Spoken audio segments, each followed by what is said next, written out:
You're probably a production person? Yeah, you're most likely the candidate to become a production manager or a coordinator or an assistant, yeah. Yeah, it's all about bossing people around.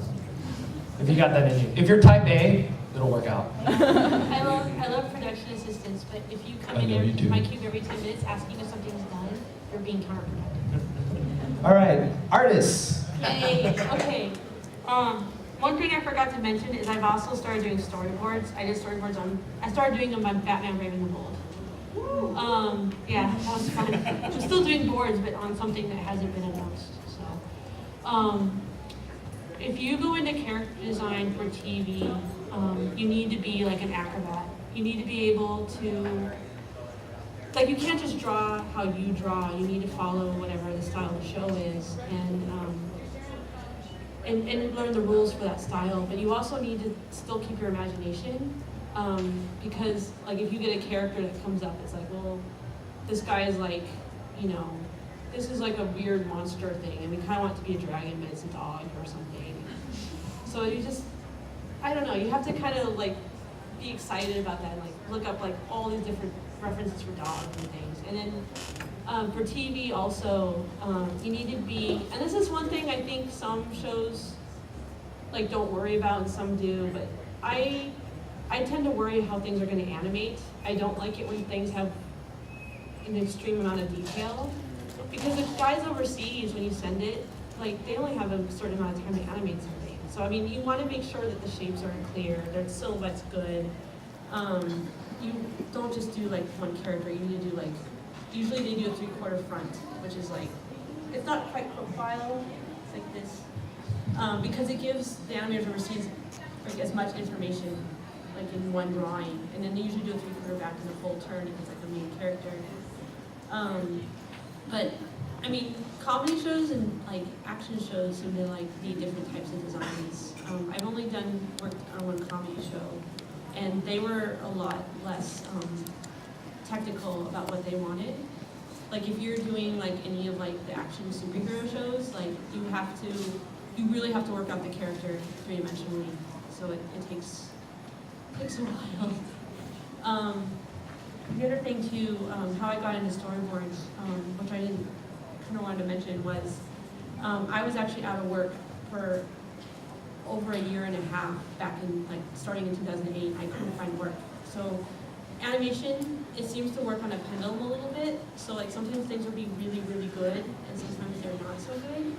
So I was getting a little bit like not sure what to do, and they started up a program at Cartoon Network called the Cartoon Institute, and I applied for it, and I lucked out and got a chance to do a whole storyboard. So I was forced to storyboard, something I normally wouldn't do. And I submitted the storyboard, the animatic. It made it to the very top of the line, like the guy who runs Cartoon Network, and he was like, "Oh, girl character, we can't have that." So, but luckily, because I did the animatic, people were like, "Oh, she can do storyboards. We need board artists really bad." So I was able to get work again, and then I moved back into character design, but now I'm doing both. So as an artist working, if you can do more than one thing, that's really good and really important. It also helped my design work, because doing boards, I got a little bit faster doing designs, and I was a little bit more aware of like if I'm doing boards, you know, what's going to be a pain in the butt to have to draw. I'm just going to interject, but like, what kind of positions are available for an artist? Sorry. This is for Alan and Brianne. Hi, Alan. What kind of positions are available for the artist? Okay, I'll do art department. All right. So there's art director, and they usually set the style of the show. Some shows are a little bit different, but they usually, like, art director usually figures out what the main characters look like, or what the style will be, and then what they want the BGs to look like.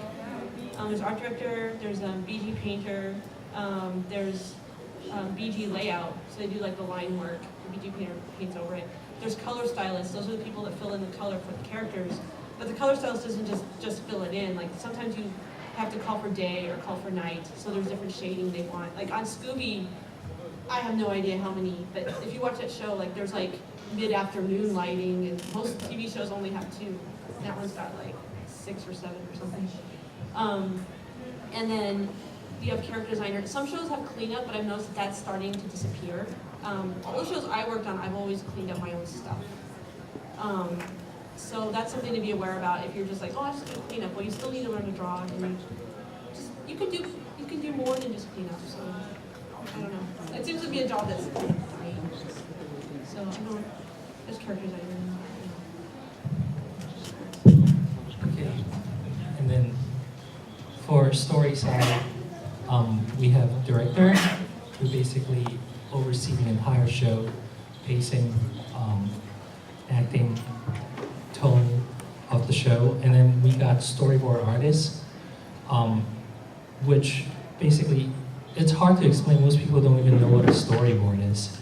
It's basically a blueprint for the actual production of the animation you see on screen, set into shots.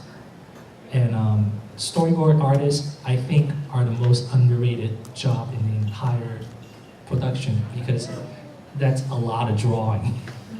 And they basically have to do everything: backgrounds, props, characters. They have to know how to act, they have to know how to pace, and it's a pretty hard job.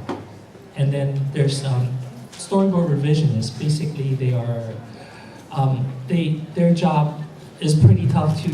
They are the last people who would do fixes on the storyboard. They basically get notes from the director, and then they put the notes, they render out the notes onto the board, and then the board gets sent out to oversee. So these are the basic jobs for a story.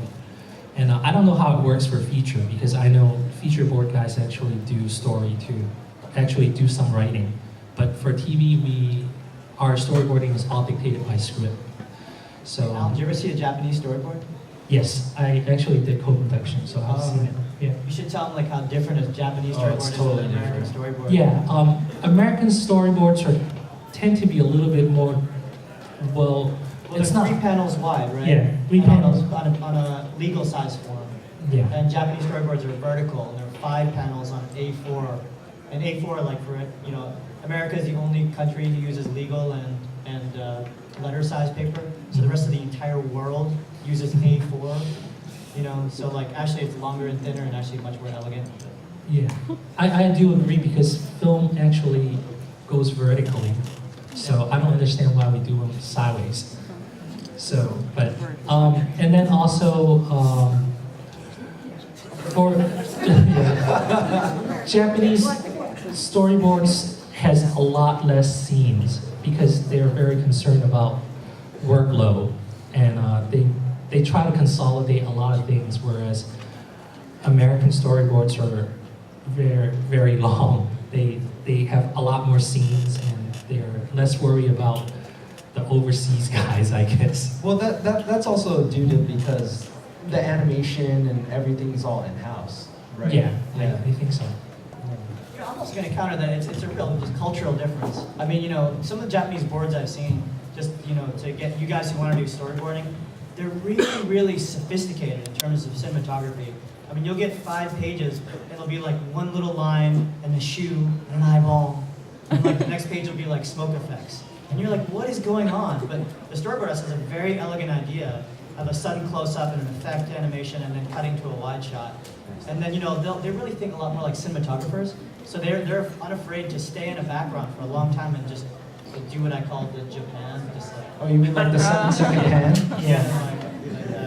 But I mean, I think they do it because if you're a cinematographer, that's how you would establish a scene. You would actually space it out and you would do it. But Americans have this idea that cartoons are kind of stagey, old, kind of constantly entertainment things. They think everything has to move, or it's not fun. Yeah. But Japan knows that a great story is a great story, and sometimes there are lows and there are fast points and there are slow points. So yeah, if you guys ever get your hands on a Japanese storyboard, it's really, really beautiful. You should study. Absolutely.